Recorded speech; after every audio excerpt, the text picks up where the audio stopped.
this message for everyone. I hope all of you listen to the story which I will tell you now, and after that, if you talk about impossible or there is any difficult in this life, then I will hit you until you walk.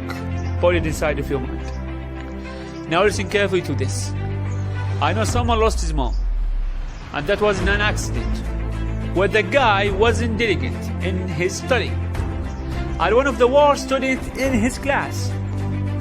But his mom was encouraging him, and she's saying this to him: you are successful. There is none like you, and at the next time you will beat everyone. I trust in you. And he was saying to her, no mom, I didn't want to continue my education. But his mom was saying to him, no, I want you to be an engineer. And she was gonna with him every day to be sure of that he studied. But one day, while they was crossing a street, there was a car bumped them. His mom died. He lost his legs. And he cried and prayed after he knew that his mom died.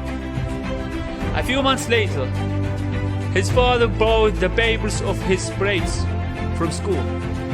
But the guy surprised his dad and said, no dad, I can't, and I will continue my education. But his father said that, you can't. You are disabled, son. You are disabled. You hear me?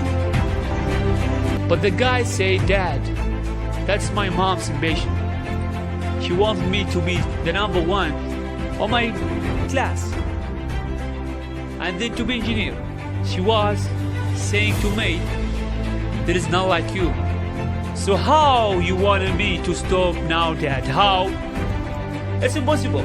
I won't stop if I didn't die, and the blame that will give me the strength to achieve her mission is my mom's intention and her speech, and my mom will be proud of me. And 2 years later, the guy back to school. Absolutely, at the first he found many difficulties. The first was mockery of his classmates from him, as he is older than them, and his disability as he cannot walk. But the guy doesn't care about that, because he was saying the pride of his mom in him.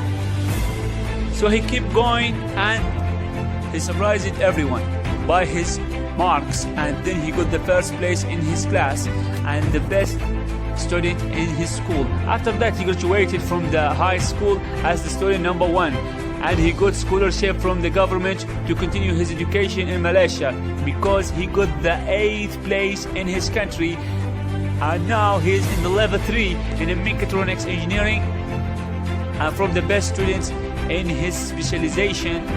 And when I asked him, you have done the impossible, and there is just a few people or none who can do something like that, he said to me, this is not enough. And when I graduated from the university, I will go to my mother's tomb, and I'm gonna say to her, Mom, all of these achievements which I done are not enough. And I promise you, I'm gonna prove that to all people who are thinking of that, the disabled people cannot achieve their goals, or even they cannot have any ambitions. And they must know the disability is big in the mind, not in the body. And they must understand that when there is a flame in the heart which gives the energy to the mind and the soul, so the disability will not be found. And the most important part is the mind. And my mom is my flame. So here I'm saying this to you. This guy lost his mom, became disabled, but this guy didn't give up, despite of all of that things which happened to him. So I'm saying this to you. You have all of that things which this guy lost. So get up and say, I'm here.